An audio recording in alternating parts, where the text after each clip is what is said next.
El tema que tenemos para el debate de hoy ¿es la reforma fiscal un proyecto progresivo o regresivo?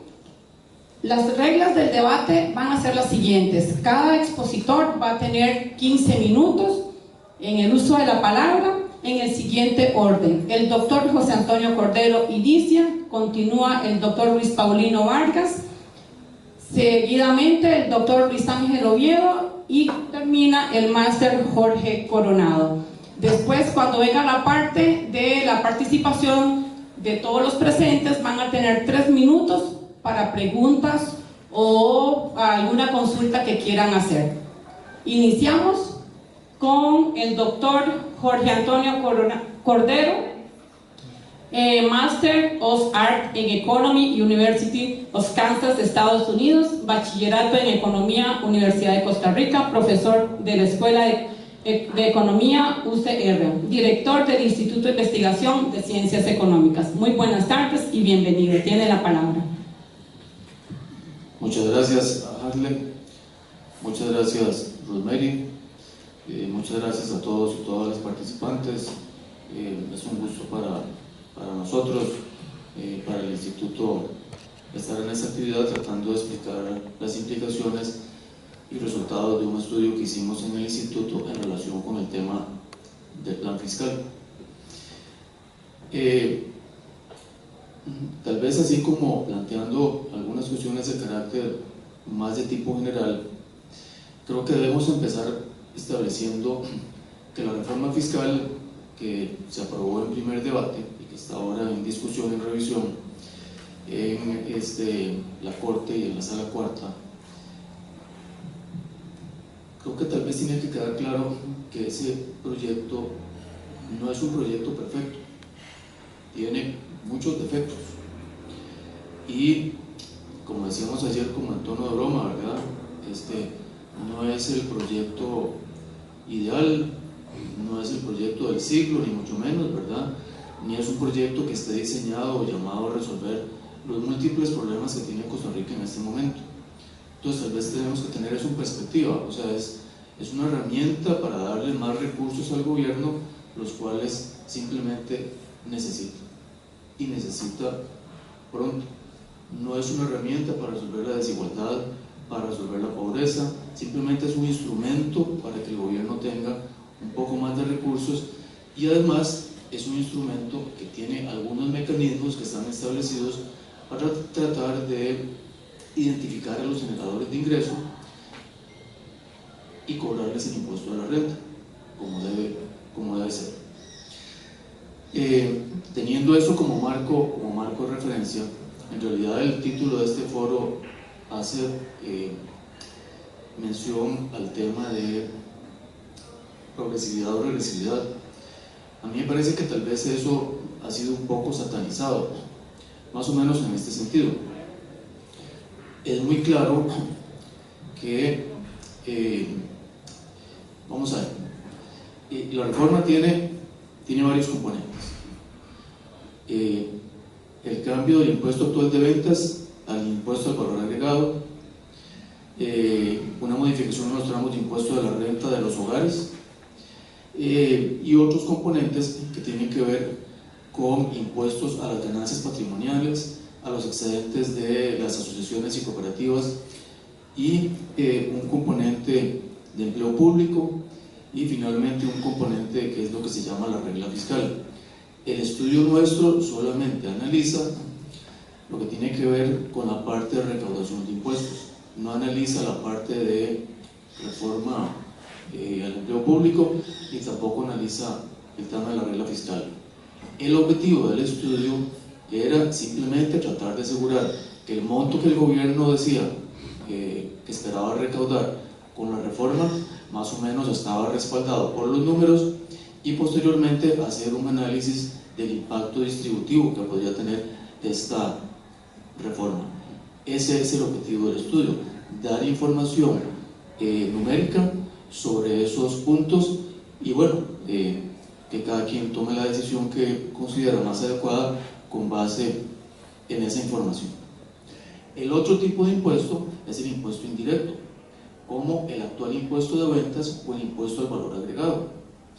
Ese impuesto es un impuesto que se paga en el momento de realizar el gasto, en el momento en el que se hace la adquisición o la compra de algún bien o servicio. Ese impuesto tiene la característica de que, como es un porcentaje fijo sobre el valor de la mercancía que se adquiere, entonces la proporción que representa ese pago en el consumo del ingreso de una persona pobre es mayor que la proporción que representa ese pago del ingreso de una persona de mayores ingresos, ¿verdad? Entonces, obviamente, para una persona pobre representa más esfuerzo pagar 100 colones de impuesto indirecto que para una persona de muchos ingresos pagar los mismos 100 colones de impuesto indirecto, ¿verdad? Eso es un tema, obviamente no es un impuesto que sea justo. Es más, el impuesto de ventas y el impuesto de valor agregado son impuestos regresivos, básicamente por lo que acabo de decir, ¿verdad? Proporcionalmente paga más el más pobre de lo que paga el más rico. ¿Y eso está bien? No, es una tirada. Pero resulta que el impuesto de ventas es el impuesto que es más fácil de recaudar, es el impuesto que más genera. Y entonces, por eso tanto énfasis en ese bendito impuesto. Entonces, vea lo que pasa. Resulta que lo que dijimos hace un rato fue, ¿qué es lo que tiene la reforma? Tiene un componente de impuesto de ventas transformado al IVA. Eso es regresivo, o sea, eso no es bueno, ¿verdad? Pero tiene un componente que es el impuesto sobre la renta y los demás componentes a las ganancias patrimoniales y a los excedentes y asociaciones, etc. Esa parte es progresiva. Entonces, ¿qué es lo que tenemos? Tenemos una propuesta que tiene básicamente dos extremos: un impuesto que no es justo y una combinación de impuestos que por lo menos pretenden ser un poco más justos. Luego, este ajuste del 2013 con el COU se trae al 2017 mediante inflación y perdón, se me olvida que tengo que estar en esto. Sí, por favor. Luego agarramos el gasto de cada hogar y lo dividimos en rubros. ¿Esto qué es? Como les decía, el hogar reporta que compró sal, compró azúcar, compró un paquete de snack, compró un plato. Todo eso nosotros lo agrupamos de acuerdo a si pertenece a la canasta básica, si es un servicio, si es un bien de transporte, ¿verdad? Pagó taxi, pagó lo que fuera, y igual si es el servicio de electricidad, si es el servicio de agua, si es un medicamento, y así cada uno de los rubros. Después, cada uno de estos artículos y las canastas de consumo se le da un tratamiento diferente. ¿En qué sentido? Bueno, se ve si esos rubros están actualmente exentos, si están grabados, qué tasa impositiva tienen, ¿verdad? Por ejemplo, la parte de electricidad actualmente está grabada al 5% para los que superan el consumo de 250 kWh. Entonces todo eso hay que hacerlo. Lo que es agua y electricidad llevó bastante trabajo porque la encuesta es a nivel nacional y cada cantón, por decirlo así, puede tener un diferente proveedor de servicio eléctrico y de agua. Entonces había que buscar las tarifas que regían en cada una de ellas para ajustar el consumo y ver si superaban el consumo de los 250 watts o de los 30 metros cúbicos de acuerdo al precio pagado. Después, bueno, básicamente eso es. Teniendo caracterizado cada artículo según el tratamiento fiscal, se procede a eliminar dicho gasto en cada rubro de impuesto, porque nosotros lo que tenemos es el gasto final del hogar, ¿verdad? En cada bien nos dicen, bueno, por el paquete de sal pagué 250 colones. Ok, esos 250 tienen impuesto de ventas, entonces tenemos que quitárselo. Que si compró una licuadora, bueno, esa licuadora tiene impuesto de ventas, tiene impuesto selectivo de consumo y tiene otros cánones que se van aplicando y por lo tanto hay que quitarlos para llegar a una base imponible que es el precio del bien antes de aplicársele todos los rubros de impuestos que aplican sobre él. Entonces, ya teniendo el gasto puro o el bien del rubro de gasto de los hogares, se va eliminando toda esta carga impositiva para cada uno de los bienes, cada uno de las líneas de consumo en la base de datos. Es una base de datos de 400.000 registros, así es que es bastante duro de trabajar, porque una instrucción que se le dé a la base de datos pues lleva su tiempo procesarla. Sí. Entonces, ¿cuánto aporta cada decil a la recaudación por IVA? Vamos a ver lo que está actualmente. El primer escenario que se hizo, que fue el de abril, la primera versión de la reforma, y finalmente el que se aprobó. Entonces aquí vemos cómo en abril, actualmente, lo que está actualmente el impuesto general sobre las ventas, genera una recaudación del 3.13% del Producto Interno Bruto, donde los hogares de menores ingresos aportan un 7,95% de esa recaudación, mientras que los de los mayores ingresos aportan un 42% de esa recaudación.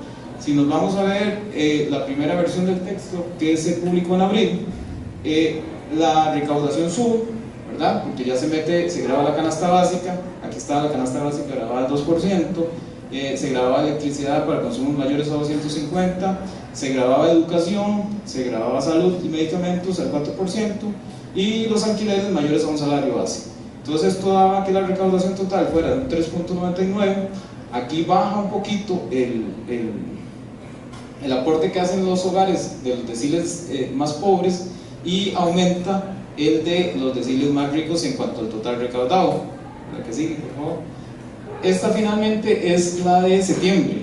Aquí la recaudación bajó porque se hicieron algunas exenciones, por ejemplo educación, se bajó la canasta básica del 2 al 1, y finalmente entonces la reforma vendría a recaudar un 3.75% del Producto Interno Bruto, y el 20% de los hogares va a pagar un 7.68% de esa recaudación, mientras que el 20% más rico de los hogares aportaría el 44% aproximadamente del total recaudado.